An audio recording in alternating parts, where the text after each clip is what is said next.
Sir, army chief का दौरा है सऊदी अरब और वजीर आजम साहब का आज जेनेवा कॉन्फ्रेंस में शिरकत के लिए पाकिस्तान से रवाना हो चुके हैं। दोनों दौरों के बाद मईशत में क्या आप मुस्तकबिल में बेहतरी देख रहे हैं? बहरान बढ़ने जा रही हैं जी। आने जी। वाले चंद दिन, या आप अगर एक कट ऑफ डेट हम लगाएं तो एक हफ्ता बहुत ज़्यादा अहमियत का हामिल है पाकिस्तान में इस वक्त, और उसकी दो तीन वजूहात हैं। पहली वजह तो ये है कि पंजाब में क्या होगा ये तय हो जाएगा इसी हफ्ते, आने वाले हफ्ते में।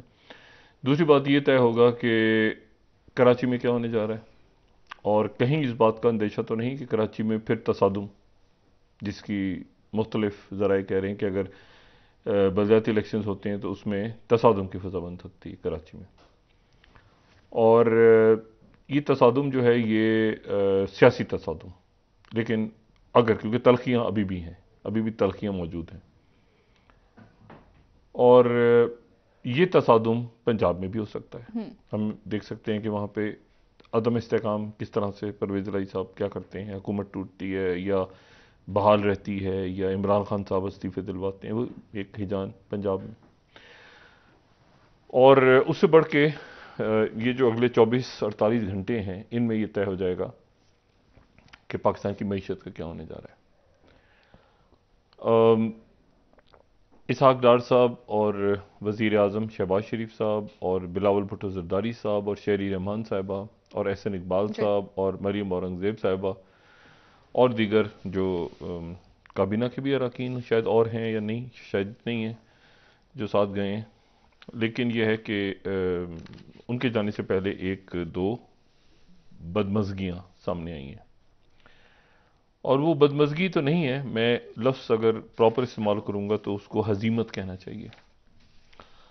और हज़ीमत इस तरह से है कि कभी कभी हम अपना बनाने के लिए ना वो पॉलिटिकल सियासी बयान ऐसा दे देते हैं, सियासी बयानात ऐसे कि जिसके नतीजे में एक हमें हज़ीमत या शर्मिंदगी का सामना करना पड़ता है। और उसमें शहबाज शरीफ साहब ने ये कल ख़िताब किया, और एक ख़िताब में उन्होंने कहा कि मुझे जो है वो IMF की MD की तरफ से कॉल आई, और मैंने उस पर उनको कहा कि वो मईशत के हवाले से और सैलाब के हवाले से सारी बात हुई। उसके बाद जो अलामिया जारी हुआ वज़ीर आज़म हाउस से, उस अलामिया में भी कहा गया कि जी शहबाज शरीफ साहब को IMF की जो MD हैं, मैनेजिंग डायरेक्टर, उनकी तरफ से कॉल आई, और उसमें उन्होंने कहा कि हम सारे मामलात को देखेंगे, मुश्किल वक्त में आपका साथ, मुश्किल वक्त में देंगे। ये बड़ा कम इस तरह से हुआ है कि IMF की तरफ से एक एलामिया जारी हो जाए और उसमें कहा जाए कि हमारी MD ने आपके वज़ीर आज़म को कॉल नहीं की थी। बड़ी शर्मिंदगी। और वो जो है वो उन एलामिया जारी हो गया, और उसमें वो कह रहे हैं कि जी ये जो टेलीफोन कॉल है ये शहबाज शरीफ साहब की दरख्वास्त पे की गई थी,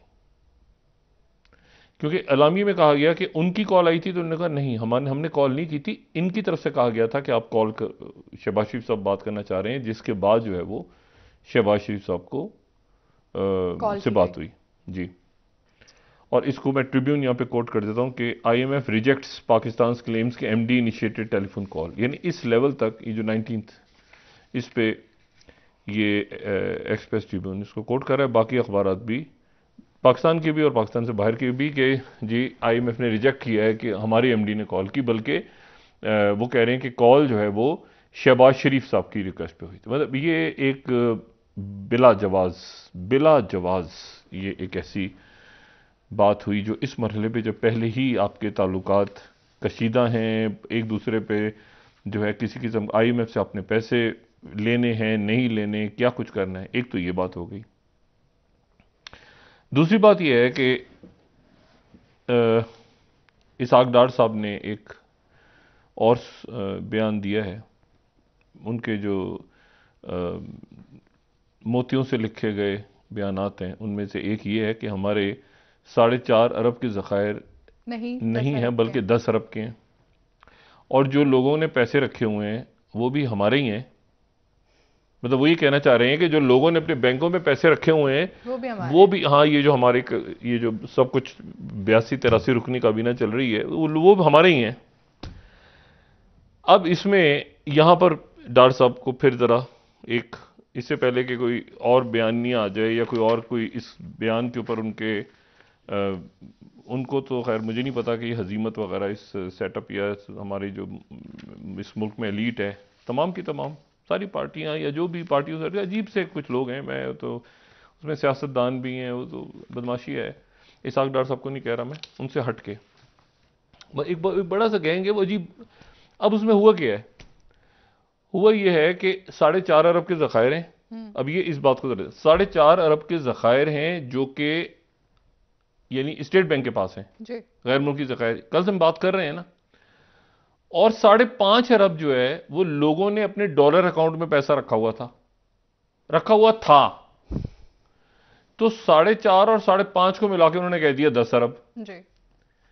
अब डार साहब की खिदमत में गुजारिश है, और वो गुजारिश ये है कि जो 5.5 अरब लोगों ने अपने डॉलर अकाउंट में रखा हुआ था, स्टेट बैंक ने उसमें से 4.5 अरब कर्जा ले लिया हुआ है, उसमें से भी। यानी इसाक डार साहब ये कहना चाह रहे हैं कि ये मेरी जेब में क्या है पैसा, ये भी उनका है, आपके बटवे में क्या है, ये भी उनका है, वो बच्चा जो जा रहा है मार्केट में, ये पैसा भी उनका है। वो जो लोगों ने अपने डॉलर अकाउंट रखे हुए हैं वो डॉलर नहीं है लोगों के अकाउंट्स में, वो स्टेट बैंक ने कमर्शियल बैंकों से कर्जा ले लिया है। यानी आप जाएं और जाके कहें कि जी मैंने वो $50,000 रखे थे ना अपने डॉलर अकाउंट में, मुझे दे दें, तो बैंक कहेगा 1 मिनट अभी आपको क्यों चाहिए, क्या चाहिए, क्योंकि बैंक में नहीं है, वो पैसे स्टेट बैंक ने ले लिए हैं उधार। और उसको मिलू के अगर उसको वहां रह गया 1 अरब, 5.5 अरब डॉलर थे लोगों के, उसमें 1 अरब पड़ा हुआ है, उसको मिला के 5.5 अरब बनते हैं, वरना 4.5 अरब है। यानी जो पब्लिक के पब्लिक के जो 5.5 अरब डॉलर्स थे, मैं दोबारा रिपीट कर रहा हूं, लोगों के जिसका कोई ताल्लुक नहीं था ये गैर मुल्की ज़र मुबादला और ये और वो सारा जो ज़खायर वगैरह, पब्लिक ने जो 5.5 रखवाए हुए थे लोगों ने डॉलर अकाउंट, उसमें से स्टेट बैंक ने 4.5 अरब डॉलर लोन ले लिए, और वो ही शो हो रहा है वो 4.5 अरब के ज़खायर में जी। और जो लोगों के डॉलर अकाउंट थे उसमें 1 अरब रह गया सिर्फ। अब डॉक्टर साहब फरमा रहे हैं कि 10 अरब, अगर हम उनको भी मिला लें इनको भी मिला लें तो 5.5 अरब डॉलर हैं टोटल जी। कमर्शियल बैंकों में जो डॉलर पड़े हैं वो, और जो स्टेट बैंक के पास पड़े हैं वो 5.5 अरब डॉलर हैं टोटल। अच्छा, तो ये एक अजीब बयान। फिर उसके बाद एक तीसरी खबर यह है कि जेनीवा से वापसी पे एक दिन की कॉन्फ्रेंस है। अब देखें, अल्लाह करे कोई अच्छी खबर आ जाए, मगर मुझे ये नहीं पता कि वो कैच 22 का डिस्कस हुआ था ना जी, कि इधर जाते हैं तो ऐसे होता है, तो इधर जाते हैं तो ऐसे होता है, तो करें क्या। और ये इसाक डार साहब का भी मसला नहीं है, ये तो एक तो आपके साल बरस वैसे 50 की दहाई में आप गए थे IMF के पास। तो इशू ये है इसमें कि परसों यानी कल 9 है, तो 10 तारीख को शहबाज शरीफ साहब और बिलावल भुट्टो जरदारी साहब और ये तमाम शख्सियात यूएई पहुंच रहे हैं। अच्छा, यूएई पहुंचने की इनकी खबर जो है वो फिर हम यहां कोट कर देते हैं, ये फिर ट्रिब्यून दे रहा है 20th PM to visit UAE on January 10, यानी 9 जनवरी को अगर वहां पे जिनीवा में कॉन्फ्रेंस हो रही है तो 10 जनवरी को पहुंच रहे हैं यूएई। और ये वहां पर 10 जनवरी को पहुंच रहे हैं, और 10 जनवरी को इसलिए पहुंच रहे हैं वहां पर कि वो वहां पर शायद आखिरी दिन होगा क़याम का आर्मी चीफ के। ठीक। तो आर्मी इस दौरान ना तो खबर आ रही है सऊदी अरेबिया से कि उन्होंने कोई 3 अरब डॉलर आपको दे दिए, ना सऊदी अरब और ना ही चाइना की तरफ से खबर आ रही है। और आज हो गई है 8 तारीख और कल है 9, और फिर परसों 10 को वापसी हो जाएगी आर्मी चीफ। अब जिस दिन आर्मी चीफ ने वापस आना है, क्योंकि उनका ऐलान हुआ था 4 से लेकर 10 तारीख तक वो सऊदी अरेबिया और यूएई के दौरे, तो 10 तारीख को वहां से, अब मैं इसको समझने से कासिर हूं कि वहां से जेनीवा से कल अगर ये कॉन्फ्रेंस भी होगी, जाहिर है नवाशी साहब भी वहां पे हैं, मरीम नवाज साहबा भी वहां पे हैं, वहां पे एक तो ये कॉन्फ्रेंस है, एक सियासी मुलाकातें भी होंगी जो भी, उसके बाद वो वहां से फौरी तौर पे ये तमाम शख्सियत ज्वाइन करेंगी यूएई में, इसलिए कि आर्मी चीफ वहां पर मौजूद वापस आ रहे होंगे और फिर वहां पर वो किससे मिल के क्या बात करेंगे।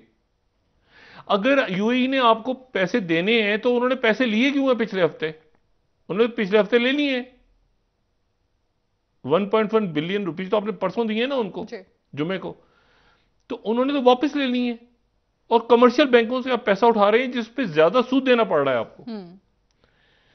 तो अब आप उनके पास सूद लेने, ये कमर्शियल बैंकों से ये कहने जा रहे हैं कि ये जो आपने वापस ले लिए ये वापस दे दें हमें।